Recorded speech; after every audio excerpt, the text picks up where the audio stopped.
Marcus Ellery was 39 years old when he stood alone at his wife's company Christmas party, holding 2 champagne flutes, and realized he'd been holding them for exactly 53 minutes. For 11 years, he'd been a loyal husband and a quiet, methodical structural engineer at Halston and Reed in downtown Chicago. He drove a 2015 Chevy Silverado with a dent in the tailgate he'd never fixed. He packed his own lunch every morning in the same navy blue Yeti. He wore off the rack suits from Men's Warehouse to his wife's corporate events because Vanessa told him nobody there would notice anyway. Her colleagues called him Quiet Marcus, and she never corrected them. That night at the Peninsula Hotel Ballroom on East Superior Street, Vanessa disappeared at 8:47 p.m. to make a quick call to the sitter. She came back at 9:40 p.m. with her lipstick freshly reapplied and a smudge of something dark on the collar of her cream silk blouse. She kissed his cheek and said, "Sorry, baby." Whitney was fussy. The next morning at 7:14 a.m., a message arrived on Marcus's phone from a number he didn't recognize. It was Meredith Cole, the wife of Vanessa's boss, Douglas Cole, CEO of Cole Astor Financial. The message contained one photograph and one sentence. The photograph showed Vanessa and Douglas in a service corridor behind the ballroom kitchen, and the sentence read, "This has been going on for 2 years. I have everything. Call me." She had no idea that Marcus had spent the last 18 months quietly acquiring the mortgage note on the Cole family's Lake Forest estate through a private equity fund he'd built with his college roommate, and that what he was about to set in motion would cost Vanessa and Douglas everything they had spent 2 years hiding. Before we jump into the story, comment where in the world you are watching from, and subscribe, because tomorrow's story is one you need to hear.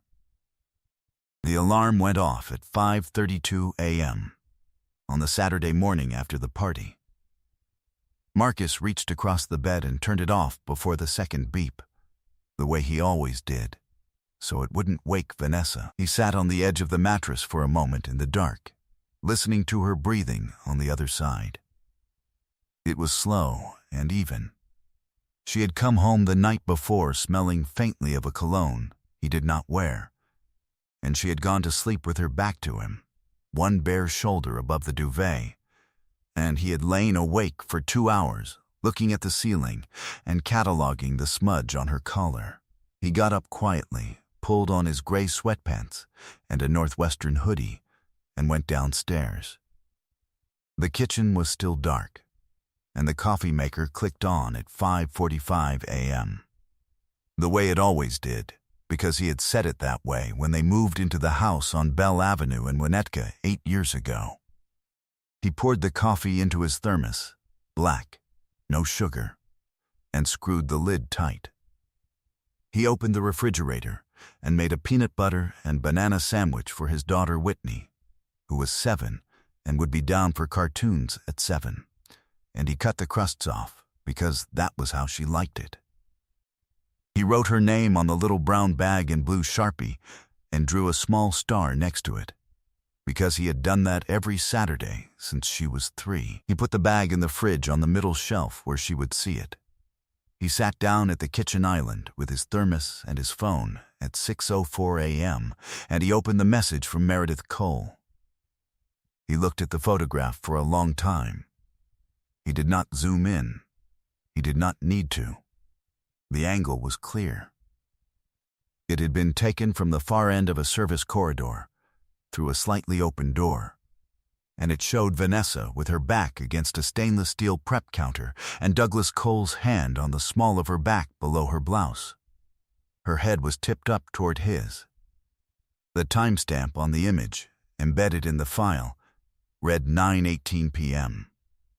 It had been taken 30 minutes into her 53-minute call to the sitter. Marcus set the phone face down on the marble. He drank half his coffee.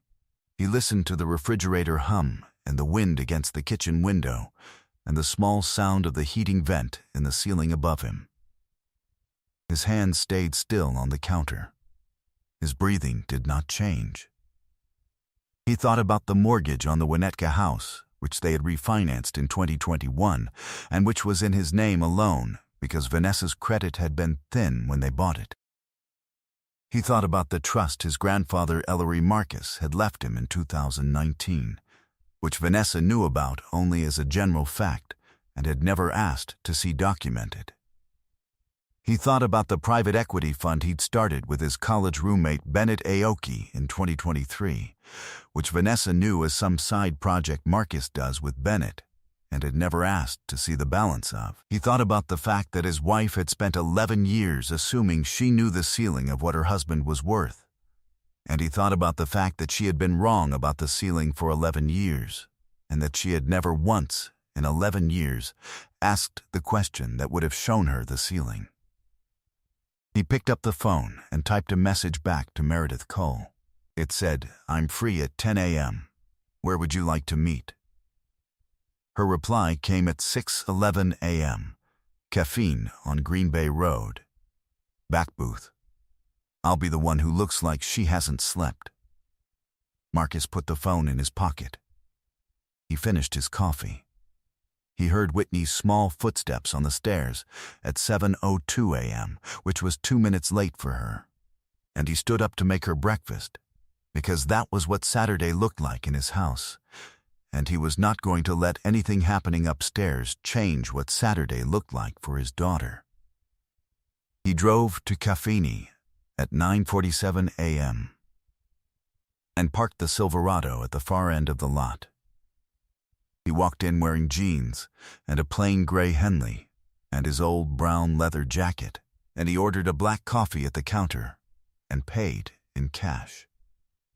Meredith Cole was in the back booth already.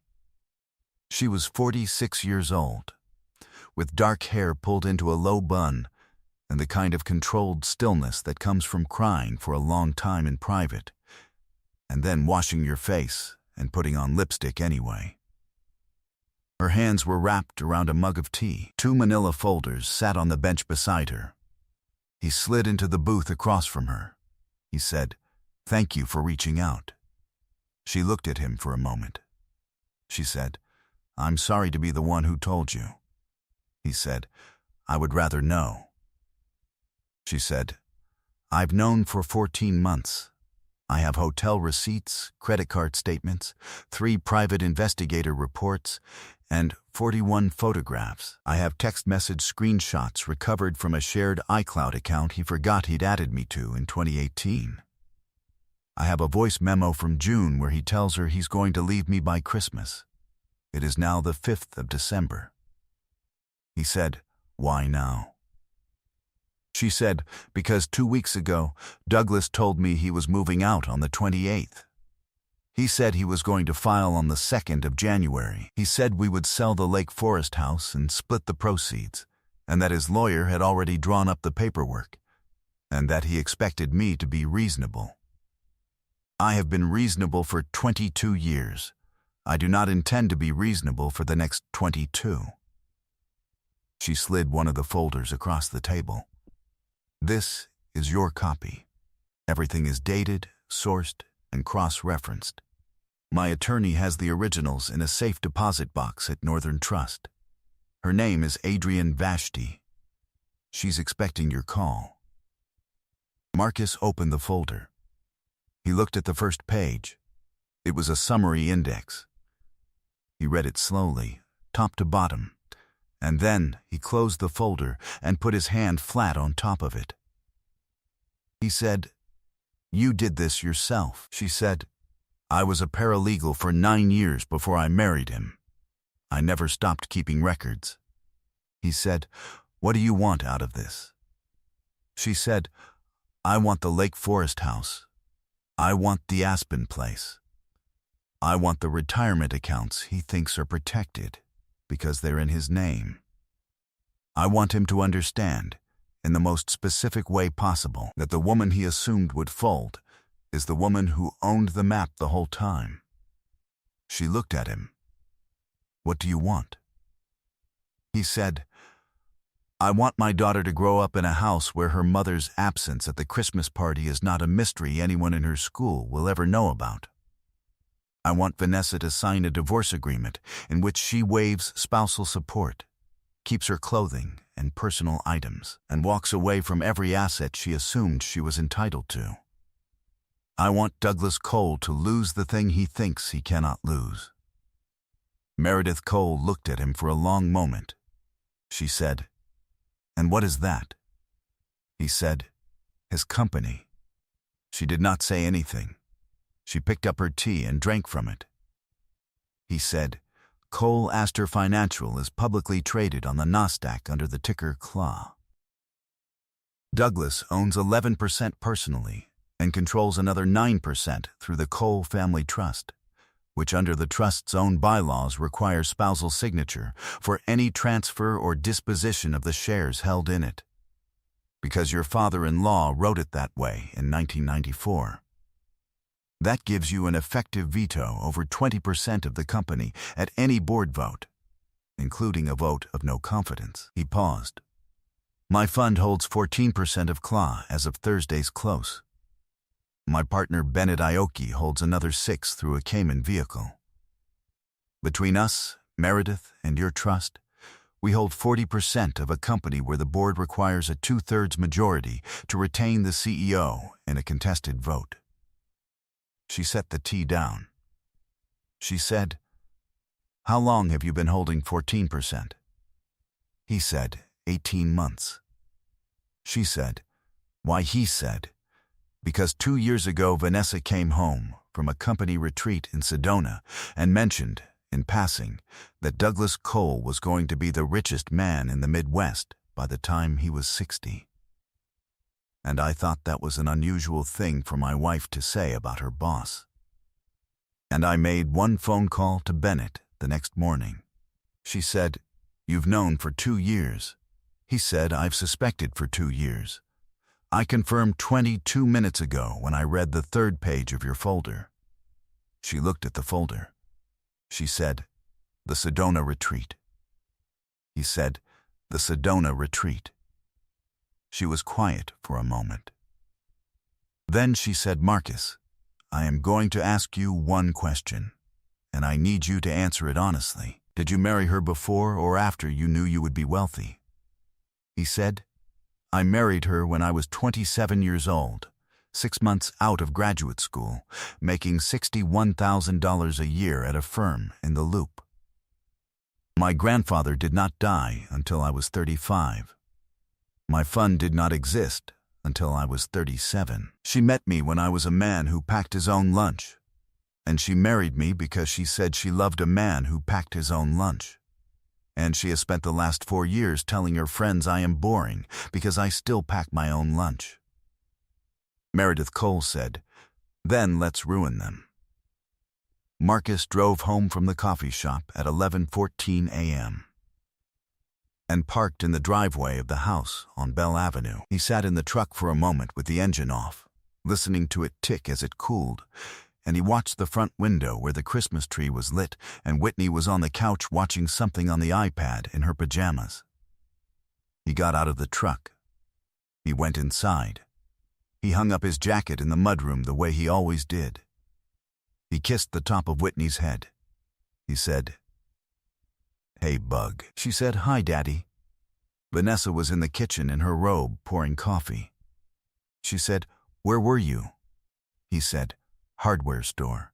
Broken hinge on the shed door." She said, "Oh, that was the last morning of the marriage as she understood it." Over the next 6 weeks, Marcus moved without hurry. On Monday morning at 8 a.m., he called Adrienne Vashti's office from his truck in the parking lot of his own firm, and he made an appointment for that Wednesday at 4:30 p.m. On Tuesday, he called his own attorney, a woman named Priya Chatterjee, who had handled his grandfather's estate and his funds incorporation and knew every dollar he had. He told her what was happening and what he wanted, and she said, "Marcus, this is the most clear-cut case I have ever seen. She has no claim to the trust because it predates the marriage in trust form even though you received the distribution during the marriage. Illinois protects that.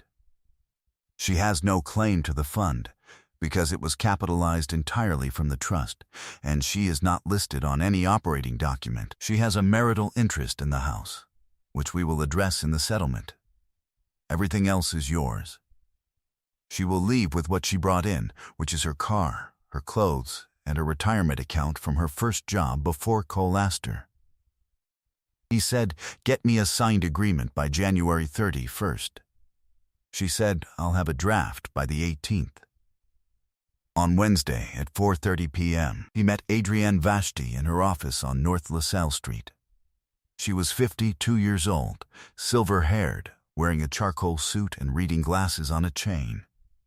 Her walls held a Yale law degree and a photograph of her and Meredith Cole at a Chicago Bar Association gala in 2003, when they had both been junior paralegals, working the coat check for extra money. She looked at Marcus over the reading glasses and said, "Meredith says you own 14% of her husband's company." He said, "I own 14.2% of her husband's company." She said, "Then we are going to file a Schedule 13D on the 15th of January, which will disclose your position publicly and trigger the change in control provisions of Douglas Cole's employment contract, which give him 90 days to prove board confidence or trigger a mandatory severance clawback vote. Meredith will file for divorce on the 16th, which will place the Cole Family Trust shares into contested status and freeze them from being voted at any board meeting until the divorce concludes. Douglas will discover on the 17th that he cannot vote his own family's shares to save his own job. On the 18th, the board will convene an emergency session, and by the 22nd, he will no longer be CEO. Marcus said, "And Vanessa?" Adrienne Vashti said, "Vanessa will discover on the 16th of January that she is no longer sleeping with a CEO. She will discover on the 17th that she is no longer sleeping with a wealthy man. Because Meredith's filing includes an ex parte motion to freeze the marital assets, which represent 90% of Douglas's liquid net worth, she will discover on the 18th that the man she has been building her exit strategy around has spent the last 3 weeks in a hotel room at the Palmer House on his own credit card, which is nearly maxed. By the time you serve her with your own papers on the 23rd, she will have already been asked to move out of Douglas's hotel room because Douglas will need to sell his watch collection to make his lease payment." Marcus said, "You've done this before." She said, "I have done this exactly twice before. Once in 2011 and once in 2017. Both times the wife walked away with everything. Both times the husband ended up teaching at a community college. Meredith and I have a system," he said. "Draft the papers. I'll be back on Friday to sign." He drove home. He made dinner. He read Whitney a chapter of Charlotte's Web, which was the book they were on that week, and he tucked her in and turned off the light. He came downstairs and sat on the couch across from Vanessa, who was scrolling on her phone with a glass of white wine. She said, without looking up, "Douglas wants me to come in on Saturday to help with the year-end board packet." He said, "Okay." She said, "It'll probably be all day." He said, "That's fine. Whitney and I will go to the aquarium." She looked up at him for a moment. She said, "You've been quiet this week." He said, "Big project at work." She said, "You always say that." He said, "It's always a big project." She went back to her phone. The next 4 weeks went the same way. Vanessa disappeared on 2 Saturdays and 1 Wednesday night for what she called work dinners. Douglas Cole was seen by Meredith Cole's investigator entering the Palmer House at 7:14 p.m. on the Wednesday and leaving at 6:42 a.m. Thursday, and Vanessa Ellery was photographed entering the same lobby at 7:31 p.m. and leaving at 6:38 a.m. On the second Saturday, Vanessa came home with the story that they had ordered in from the office, and she had drunk too much wine to drive, so she had taken a lift. Marcus asked what they had ordered. She said Thai. He said, "From where?" She paused for a beat too long and said, "Some place on Wells Street." "I don't remember." He said, "Okay." He did not check the lift receipts on their shared account, because he had already checked them, and there were no lift receipts, because she had taken a Peninsula Hotel car back to Winnetka at 6:22 a.m., which was documented on her personal Amex, which she believed he could not see because it was in her name only, but which he could see because Bennett's fund had onboarded a data services subsidiary in September and had legal contractual access to aggregated cardholder metadata for compliance testing, and Bennett had done him a small favor. On January 3rd, Marcus called his mother, Delphine Ellery, who was 68 years old and lived alone in the house he had grown up in on the South Side. He drove down to see her that Saturday. She made him coffee and eggs and sat across from him at the kitchen table with her hands folded and said nothing for a long time while he told her the whole thing. When he finished, she said, "How's Whitney?" He said, "She doesn't know." She said, "Keep it that way as long as you can." He said, "I will." She said, "Are you going to be all right?" He said, "Yes." She said, "Are you going to make sure Vanessa understands?" He said, "Yes." She said, "Marcus, don't be cruel. Be exact." He said, "I will." She said, "Your grandfather said something to me once." He said, "The man who has to tell you he's a lion is not a lion. The lion doesn't tell you. The lion doesn't need to." She reached across the table and put her hand on his. "She never asked what you were. Not once in 11 years. That was her mistake, not yours. Move carefully. And move completely." He said, "Yes, ma'am."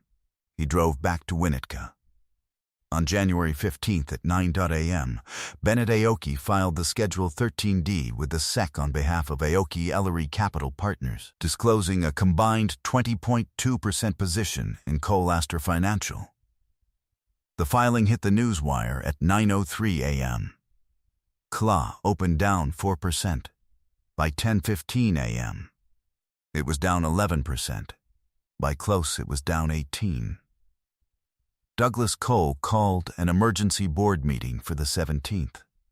On the 16th at 8 a.m., Adrienne Vashti filed Meredith Cole's divorce petition in Lake County Circuit Court, along with the ex parte motion to freeze marital assets. The motion was granted by lunch. Douglas Cole discovered at 2:14 p.m. on the 16th that his personal checking account had been frozen while he was trying to buy lunch at the Chicago Club. He discovered at 4:47 p.m. that the Cole family trust shares were now in contested status. He discovered at 6:12 p.m. that his lawyer, whom he had retained for the divorce he had not yet filed, was not answering his calls because his lawyer had received a Schedule 13D from a fund he had not heard of that morning and had spent the day trying to understand what had happened to his client's world. Vanessa came home on the 16th at 9:40 p.m. She was pale. She sat down at the kitchen island and said, "Something's happening at work." Marcus said, "Oh," she said, "Douglas is being pushed out. There's a hostile shareholder. A fund called Aoki Ellery." Marcus said, "That's an unusual name." She said, "Marcus, Aoki, isn't that Bennett's last name?" He said, "It is." She looked at him for a long moment. She said, "Marcus?" He said, "Yes." She said, "What is Bennett's fund doing with Cole-Aster stock?" He said, "Voting it. On Wednesday." She stood up. She sat down. She stood up again. She said, "Marcus, whatever you think is happening, whatever you think you know, this is my career, this is my..." He said, "Vanessa, sit down." She sat down. He said, "On the 17th, Douglas will be removed as CEO by a board vote. Meredith Cole has filed for divorce, and the Cole family trust shares are frozen. On the 18th, my attorney will serve you with a divorce petition. On the 22nd, you will be offered a settlement in which you keep your car, your clothing, your personal effects, and your retirement account from your job before Cole Astor. You will waive spousal support and any interest in this house, the trust, the fund, or any other asset in my name. You will sign the settlement, because if you do not sign the settlement, my attorney will file the discovery documents, which include 41 photographs, 3 private investigator reports, hotel receipts, and a voice memo recorded by Douglas Cole in June in which he tells his wife he intends to leave her by Christmas for you. Those documents will become public record and will accompany you for the rest of your professional life. She sat very still. She said, "Meredith." He said, "Meredith," she said, "how long have you known?" He said, "I have known specifically since 7:14 a.m. on December 6th. I have suspected since Sedona." She said, "Sedona was 2 years ago." He said, "I know." She said, "You've been holding this for 2 years." He said, "I have been holding 14% of Claw for 18 months. I have been holding this specific set of facts for 6 weeks." She said, "Marcus, he said, "don't." She said, "You don't understand what my life has been," he said. "I understand what my life has been. I packed your lunches when you had early meetings. I paid your student loan when you were between jobs in 2016. I took Whitney to every dentist appointment for 6 years so you could take on Cole Astor's biggest clients. I wore off the rack suits to your Christmas parties because you told me nobody there would notice, and I did not notice that what you meant was that you did not want anyone there to notice me. I built a life that you called boring, and I let you call it boring, because I did not need you to think I was interesting. I needed you to be honest. And you were not." She was crying now, quietly. He said, "You bet that I was small. You bet that even if you got caught, I would fold, because you had spent 11 years telling yourself that a man who packs his own lunch cannot be a man who owns anything worth taking. You were wrong. I need you to understand who you decided to underestimate." He stood up. He said, "I am going to sleep in the guest room tonight. Tomorrow you will not go to work, because tomorrow at 10 a.m., Douglas will no longer have a job to give you. On Saturday, you will begin packing. On the 23rd, you will be served. By January 31st, you will have signed." He went upstairs. He did not slam the door.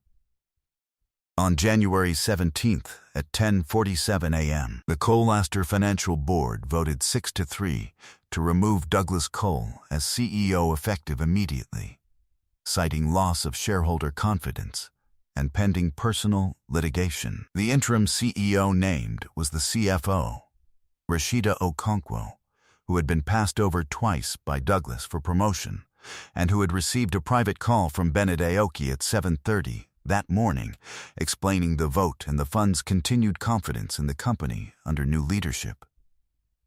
CLA closed up 9% on the day. On January 18th at 9:14 a.m., a process server delivered Marcus's divorce petition to Vanessa at the house on Bell Avenue. She signed for it in a robe. On January 22nd, Adrienne Vashti and Priya Chatterjee met in a conference room at Chatterjee's office on Wacker Drive with Vanessa's newly retained attorney, a man named Terrence Blyleven, who had been recommended by a friend and who took one look at the discovery documents at 10:03 a.m. and said, "I am going to advise my client to sign." Vanessa signed on January 29th, 2 days ahead of the deadline. She kept her 2019 Audi Q5, her clothing, her retirement account of $141,000, and the personal jewelry she had brought into the marriage. She waived spousal support. She waived any interest in the house on Bell Avenue, the trust, the fund, and any future proceeds from any asset in Marcus's name. She agreed to joint custody of Whitney with primary residence at the Bell Avenue house and structured visitation on alternating weekends and Wednesday evenings. She moved out on February 8th into a one-bedroom apartment in Rogers Park. Douglas Cole signed his own divorce settlement on March 22nd. Meredith Cole received the Lake Forest estate valued at $4.1 million, the Aspen property valued at $2.3 million, 60% of the retirement accounts, and a lump sum of $1.8 million from the sale of Douglas's Cole Astor restricted stock, which vested on the termination trigger built into his employment contract that his own lawyer had negotiated in 2019. Without noticing that Meredith's father, who had done the initial deal for Douglas's promotion in 2014, had inserted a clause that any termination for cause including personal misconduct would accelerate vesting and transfer voting rights to the trust for 2 years. Douglas kept his watch collection, his 2014 Porsche 911, and a settlement account of $280,000. Most of which went to his own legal fees. Vanessa Ellery took a job in April as an account executive at a mid-sized insurance brokerage in Schaumburg, a 42-minute commute from Rogers Park. Her salary was $78,000, which was less than half of what she had made at Cole Astor. Her new office did not have a corner view. Her new colleagues did not know her name. Her former colleagues at Cole Astor stopped returning her calls after the 3rd week of February, when the details of the divorce filings, which had entered the public record on the last day of January because Vanessa had missed a procedural deadline her attorney had warned her about twice, began to circulate quietly through the Chicago finance community. Douglas Cole took a consulting position in June at a small advisory firm in Rosemont, working 3 days a week for a base of $90,000 plus commission on originated business, of which there was none in his first 6 months. He and Vanessa had stopped speaking in March, after a specific conversation in the lobby of the Palmer House in which Vanessa had asked him what his plan was, and Douglas had told her he did not have a plan, and did not have the emotional bandwidth to build one. And Vanessa had understood in that moment that the man for whom she had rearranged her entire life had never been the man she thought he was.